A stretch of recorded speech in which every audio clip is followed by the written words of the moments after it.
एका काळामध्ये टीव्ही होती, एका काळामध्ये टीव्ही होती. तर टीव्हीवर एखादी ऍडव्हर्टाईज जरी गलत आली तर आपण मोठे मंडळी ते टीव्ही बंद करून देऊ, नाही तर चॅनल पलटू. एकच चॅनल बी एकच होतं, दूरदर्शन.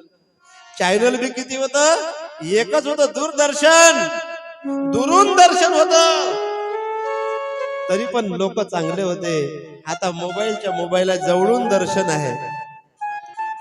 पण कठीण झाला, मेंदू बेकार होत चालला, लय कठीण परिस्थिती आहे. आणि मी अजून एकदा आयोजकांसाठी एकदा टाळ्या वाजवायला सांगतो, एकदा टाळ्या वाजवा. तुमच्या गावातही पोलीस डिपार्टमेंटचे मंडळी आहे, त्यांच्यासाठी टाळ्या वाजवा. ते रिटायर झाले, 1 वर्ष झालं. आमच्या भेटी होत राहते.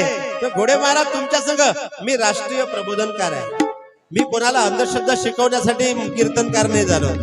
माझं समाजामध्ये जे काही घातक रूढी परंपरा आहे ते मोडीस आली पाहिजे.